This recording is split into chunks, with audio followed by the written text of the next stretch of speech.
suite. Et voilà, il est midi 59. Et du coup, je vous propose même maintenant 13 h. Donc, bon appétit à ceux qui nous rejoignent. Merci beaucoup, en fait, d'être là pour ce second live de Code Sauce dédié aux outils no-code. L'objectif d'aujourd'hui, en fait, c'est de vous proposer quelque chose qui me paraît en fait assez important, voire très important, c'est des notions techniques pour bien démarrer sur les outils no-code. Alors, je vais commencer par vous, pour vous mettre tout simplement les petites slides, parce que je vous ai prévu des choses quand même, bien évidemment. Et du coup, je vais vous présenter mon écran. Comme ça sera plus simple. J'ai pas mal de choses à vous montrer. Donc, la semaine dernière, effectivement, on m'a fait une très bonne remarque. On m'a dit que j'étais allé un petit peu vite, etc. Alors, j'ai pas mal de choses à vous montrer. Et puis, je me suis donné un challenge vraiment de vous laisser en fait à 13h30 et de le faire en une demi-heure. Donc, ça, c'est vraiment le point qui est important.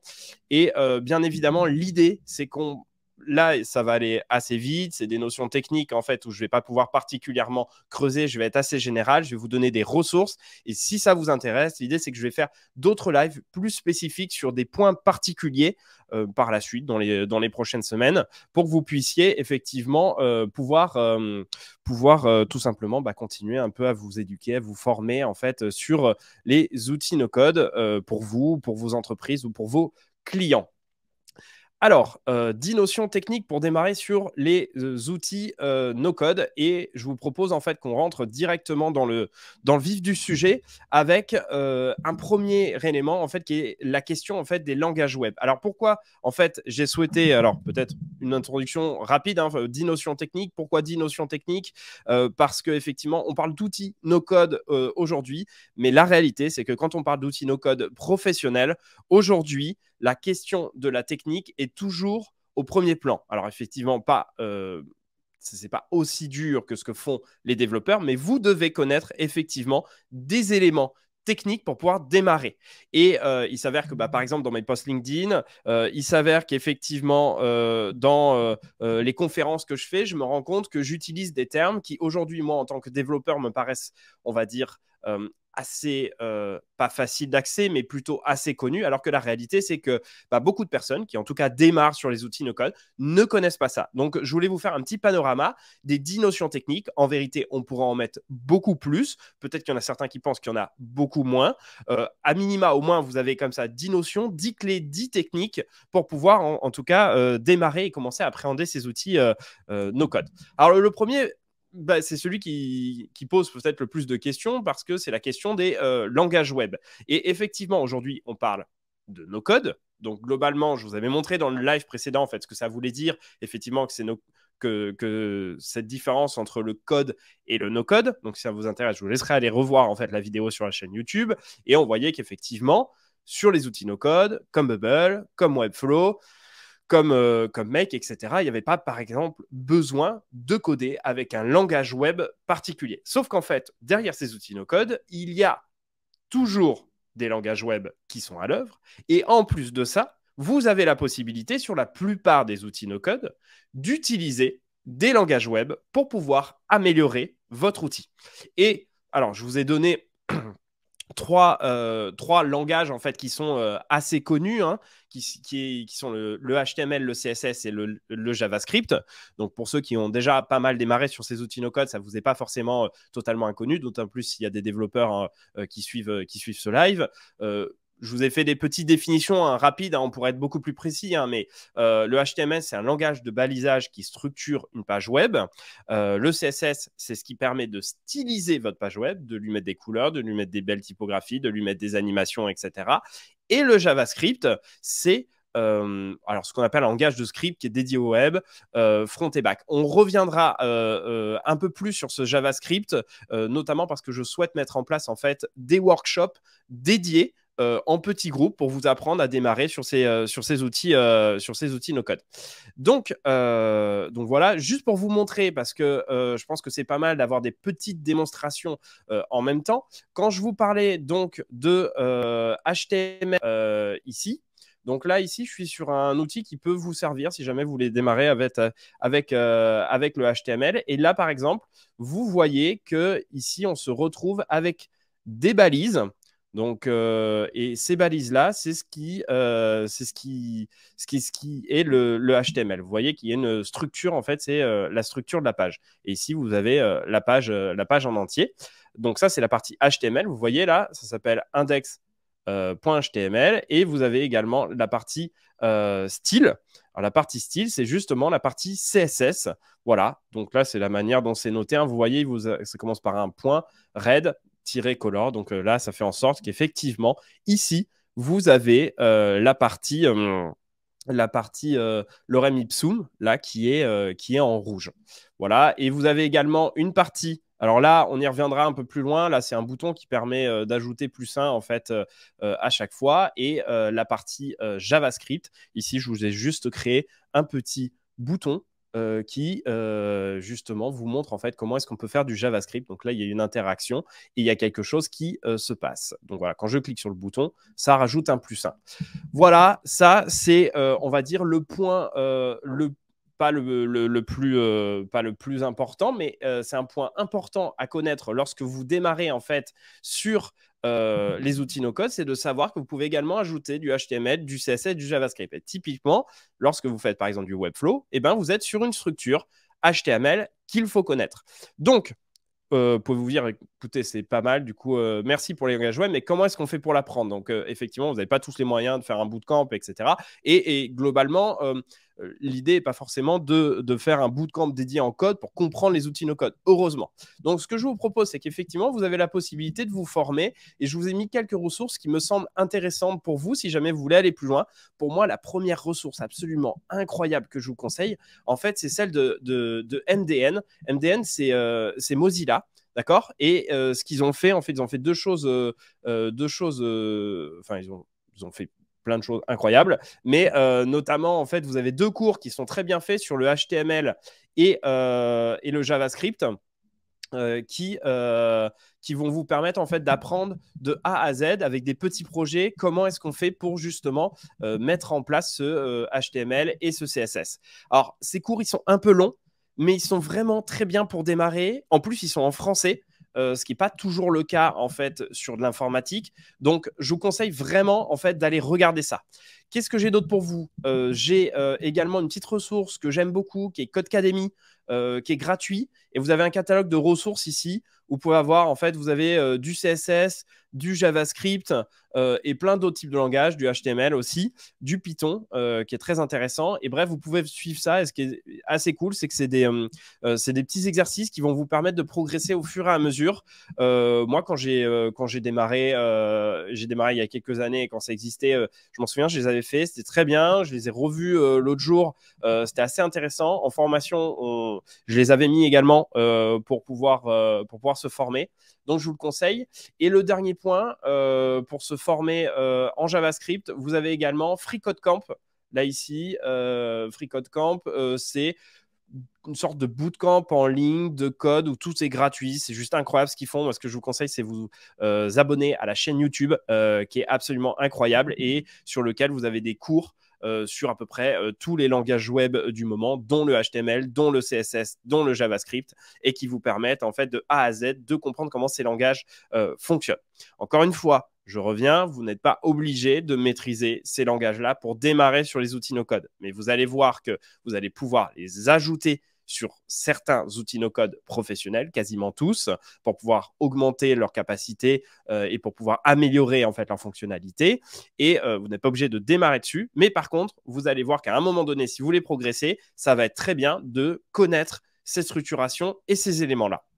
Donc voilà, ça c'est le premier point. Autre point, je répondrai à vos questions s'il y en a à la fin. Comme ça, je déroule la présentation.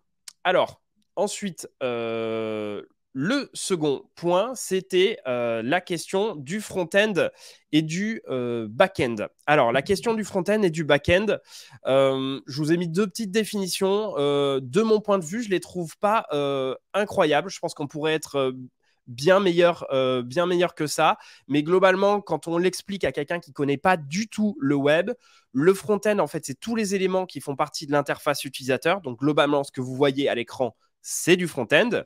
Et ensuite, eh ben, il se passe des choses derrière il y a plusieurs interactions, il y a plusieurs choses qui se passent derrière un site web, derrière une page web. Et donc, tous les éléments en fait, que l'utilisateur ne peut pas percevoir, c'est ce qu'on appelle le back-end, la base de données, les API, etc. Et en fait, pour vous expliquer ça, ce que je vous propose, c'est que je vous ai fait rapidement un petit fonctionnement d'une page web pour comprendre comment est-ce que ça fonctionne et savoir un petit peu plus ce qu'il y a en front et en front-end et en back-end. Donc, ce qui se passe, c'est que là, vous avez deux choses différentes. À la fois le front et à la fois le back-end. Et dans ce back-end, vous avez deux choses. Vous avez les API et vous avez le ou les serveurs. OK ? Donc d'abord, en front, vous avez un client. Alors, ce qui est important de comprendre, c'est qu'effectivement, lorsque vous faites ce que vous tapez, par exemple, https://www.google.fr, vous avez une relation qu'on appelle une relation client-serveur. D'accord ? Je vous l'ai mis ici et ici. Cette relation client-serveur, le client, qu'est-ce que c'est ? C'est votre navigateur, donc Google Chrome, Mozilla, Edge, etc. Et puis le serveur, c'est l'endroit où sont stockées les différentes données. Et en fait, il va y avoir une relation entre les deux, c'est-à-dire que le client va mettre en place en fait une requête qui va aller chercher des éléments sur un serveur et ensuite qui va les ramener. Dans ce client-là, vous allez avoir votre page web, le front que vous allez voir, qui va être codé donc évidemment dans plusieurs types de langages. Moi, je vous ai pris ceux que je vous ai cités avant. Il va y avoir du HTML, il va y avoir du CSS, il va y avoir potentiellement du JavaScript également en front pour vous mettre en place des animations ou autres. Donc ça, c'est la partie front. C'est ce que vous voyez à l'écran. Lorsque vous cliquez sur un bouton ou lorsque vous faites une requête en fait dans votre navigateur, donc www.google.fr, ce qui se passe, c'est qu'il y a un envoi en fait qui est fait directement sur les serveurs, d'accord ? Cet envoi-là, donc c'est ce qu'on appelle la requête. Cette requête-là, en fait, on lui demande, va nous chercher la page et les différentes ressources, donc avec les images, les différents éléments qu'il y a dessus, et renvoie-nous cette page par la suite afin qu'elle puisse s'afficher à l'écran. OK ? Et donc là, globalement, il y a une relation en fait back-end. Cette relation back-end, je vous l'ai dit, il y a deux choses. Il y a les API et il y a le serveur. Le serveur, vous l'avez compris, le principe du serveur, c'est que justement, il y a c'est là où vous avez le stockage de vos différentes données qui ont besoin d'être récupérées pour être affichées à l'écran. Le problème, c'est que le serveur tout seul, en fait, il fait rien. Il fait juste stocker. Donc, il faut ensuite que cette relation, donc client-serveur, soit mise en place, d'accord, avec une requête et une réponse. D'accord, là, je vous ai mis des réponses 200, 404, 500. Donc, ça, c'est la réponse 404, par exemple, c'est quand la page n'existe pas. D'accord, c'est quand la ressource n'existe pas. Et ça, vous avez dû y tomber pas mal de fois si vous allez régulièrement sur Internet. Et donc, vous avez, en fait, ce qui gère ça, c'est ce qu'on appelle une API qui permet justement, en fait, de ramener les différentes ressources et de les afficher en front. D'accord ? Et donc ça, je vous le donne parce que, évidemment, on pourrait aller beaucoup plus en détail, on pourrait être beaucoup plus précis. Là, sur un live de 30 minutes, c'est assez difficile. Mais déjà, si vous avez ça en tête, c'est assez intéressant. Pourquoi ? Parce que quand vous allez choisir des outils no-code, vous allez peut-être choisir en fait des outils no-code qui englobent à la fois le front-end et le back-end, mais vous allez pouvoir également choisir en fait des services qui vous donnent en fait la possibilité d'avoir ces trois choses différentes. En règle générale, vous pouvez choisir d'avoir un front en particulier. Donc, par exemple, vous pourriez choisir d'avoir un Webflow. Au niveau des API qui vont vous permettre de connecter tout ça, et ben, vous allez pouvoir, par exemple, choisir Make. Sur la partie serveur, en règle générale, ce n'est pas vous qui gérez ça, mais la partie base de données, par contre, c'est vous qui allez gérer ça. Donc, ça peut être du Xano ou du Bodybase, etc. Et du coup, c'est assez intéressant parce que quand vous avez ça en tête, vous allez pouvoir évaluer si les outils no-code sont intéressants pour vous ou non et pour savoir ce qu'ils font exactement dans une page web et dans une application web. D'accord ? Ok. tac, on va continuer. Pardon, excusez-moi. On va continuer sur ça. Alors, ensuite, l'autre point, l'autre terme technique, c'était la question de l'algorithmie. Alors, l'algorithmie, c'est pareil, c'est pas forcément quand quand on arrive sur les outils no-code, c'est quelque chose qu'on connaît. Alors, le principe de l'algorithmie, je vous l'ai mis, c'est un ensemble d'instructions logiques données à votre ordinateur pour qu'il puisse effectuer une action. Donc, ça va être des conditions, des boucles, etc. Ça va être globalement, si jamais je clique sur ce bouton, alors tu dois récupérer telle information, alors tu dois m'afficher tel élément, etc., etc. Et donc ça c'est des points qui sont importants à connaître et à savoir lorsqu'on va commencer en fait à s'intéresser de manière plus profonde aux outils no-code. Alors, je vous ai montré par exemple ici sur la partie JavaScript, sur la partie algorithmie. Donc là, en fait, moi, j'ai un algorithme très très simple en fait qui compte à chaque fois que je clique, je lui dis bah reviens en fait dessus et à chaque fois que je clique là sur ce bouton, vous voyez là ça change. Et ben à chaque fois que tu cliques, j'ai envie que tu rajoutes plus un, plus un, plus un, plus un à chaque fois. Ok. Alors pour cette partie algorithmie, ça c'est des choses qui aujourd'hui sont pas si simples que ça et qui peuvent mettre du temps à se mettre en place. Je vous ai déjà cité en fait dans la présentation des choses auxquelles vous pouvez déjà regarder, la question des boucles, la question des conditions. Encore une fois, si vous allez sur la partie MDN et que vous allez sur la partie JavaScript, vous aurez une partie sur l'algorithmie aussi qui vous sera donnée. Alors attention, l'algorithmie, c'est pas quelque chose qui est faisable juste en fait en JavaScript dans ce langage. Il y a plein d'autres langages qui vous permettent de faire de l'algorithmie. Pour les langages connus, évidemment, vous avez du C. Pour un langage qui est très très bien pour apprendre l'algorithmie et que je vous conseille, c'est la question du Python. Alors ça, Python, c'est absolument génial parce que c'est un langage qui n'est pas très difficile à apprendre et qui permet de faire de l'algorithmie très très bien. C'est vraiment pensé pour ça. Et là, sur Codecademy, vous avez une partie Python. Donc, je vous laisserai aller voir si vous voulez commencer à progresser dessus. Encore une fois, pour démarrer sur les outils no-code, ça ne va pas être nécessaire, mais vous allez voir que le fait d'avoir cette algorithmie, cette gymnastique algorithmique, vous allez faire de meilleures applications par la suite. Et ça, c'est un point qui est vraiment très important. Alors, ensuite, la question de la question de la base de données. Alors, sur la partie base de données, ici, ça, c'est un point qui est vraiment également très important à connaître et que les débutants mettent souvent un petit peu de côté parce qu'on a envie vite de faire des applications qui bougent, qui sont un peu sympas. Mais la question de la base de données, c'est absolument crucial pour votre application. Qu'est-ce que c'est qu'une base de données? En fait, finalement, c'est un endroit où vous stockez les données de votre application. D'accord? Donc, les données, ça va être les images, ça va être si vous avez par exemple un CRM, et ça va être toutes les informations que vous allez avoir dedans, etc., etc., les mots de passe, tout va être dans cette base de données. Et il existe, et ça, c'est des termes à retenir, il existe différentes manières de concevoir des bases de données. Il y a des bases de données qu'on appelle relationnelles, il y a des bases de données qu'on appelle non relationnelles, etc., etc.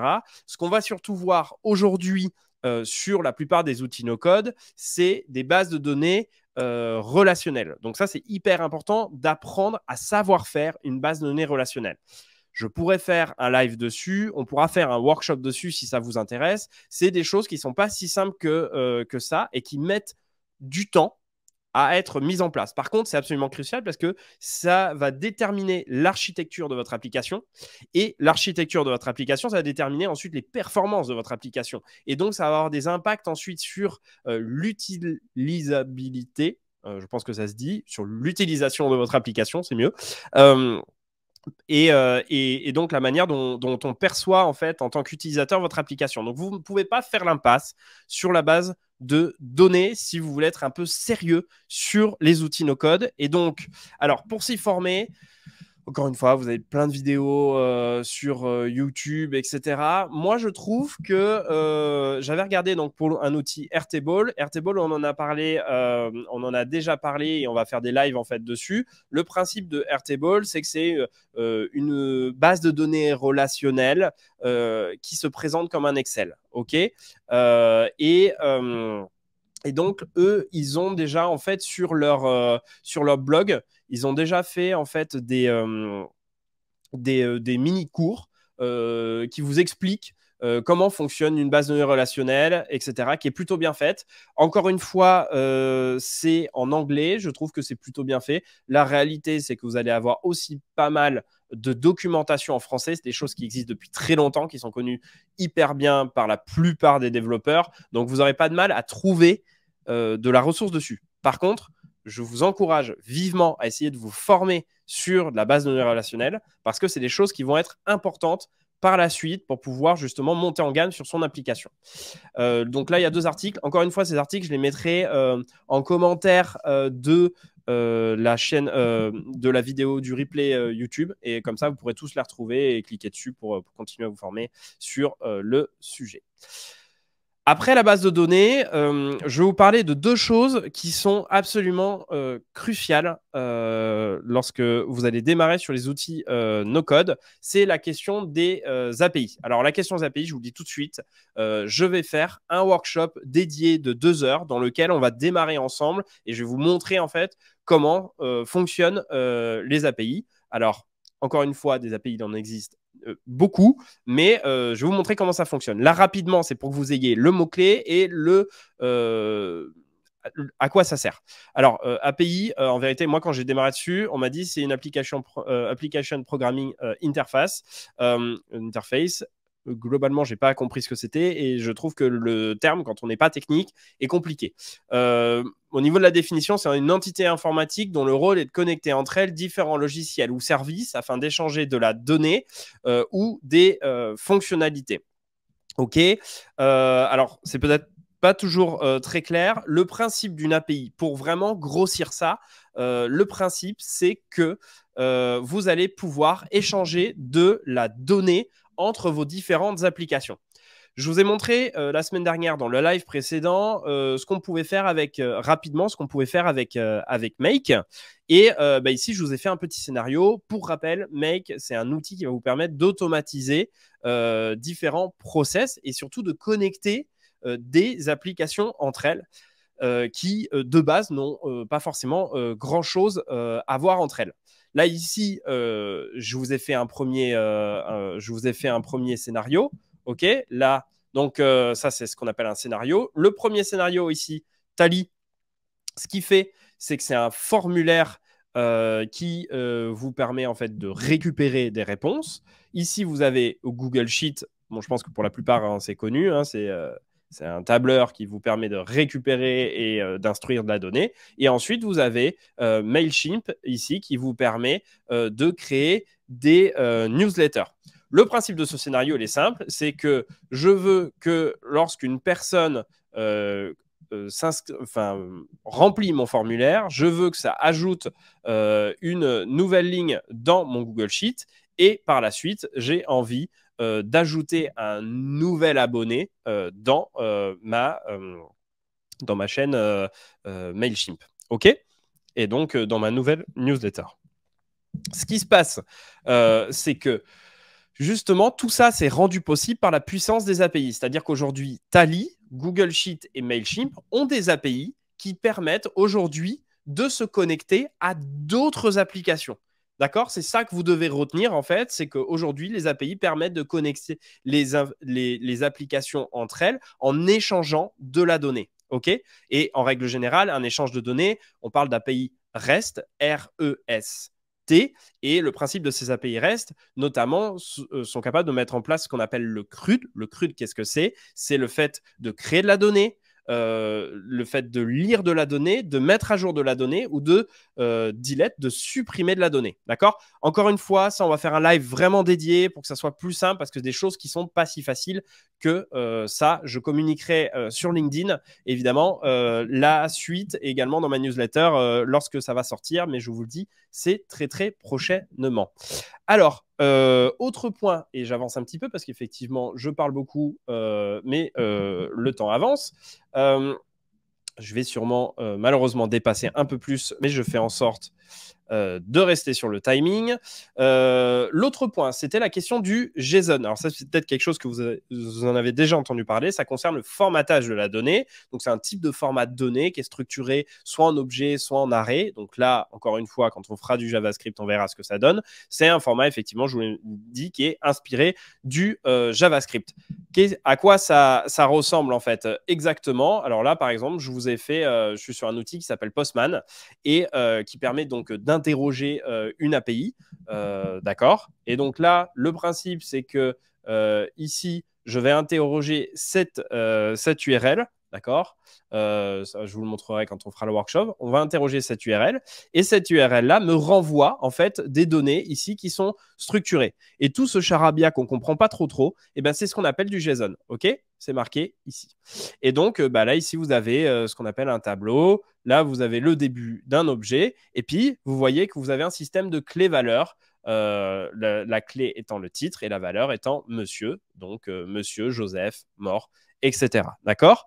Donc, pour ceux qui veulent aller s'entraîner, d'ailleurs, je crois que j'ai laissé en fait le site j'ai laissé le site à disposition ici, qui s'appelle randomuser.me. Voilà, vous allez juste aller interroger cette URL et on est bon et ça vous sort en fait des gens de manière automatique. C'est très bien pour pouvoir démarrer en fait sur les API et pour comprendre un petit peu ce que c'est que le JSON. D'accord? Ça, c'est un point important. Autre point, c'est la question du headless. Alors là, pareil, on va pouvoir en revenir un peu. On va pouvoir en reparler aussi. La question du headless, on entend souvent, de plus en plus parler. C'est déjà extrêmement connu en fait dans le domaine du web et sur les outils no-code, c'est quelque chose aussi qui de plus en plus est en train de faire son trou. On va dire pour les outils no-code qui ont besoin de scaling, qui sont assez sérieux, c'est le principe d'avoir un système de gestion décuplé. Donc, on va faire en sorte effectivement de découper à la fois le front et le back pour une meilleure gestion de contenu. Alors, si je reviens sur mon petit schéma ici, juste pour vous montrer ça, par exemple, vous avez des outils qui, à la fois, englobent le front-end et le back-end. Tout est fait, ensemble.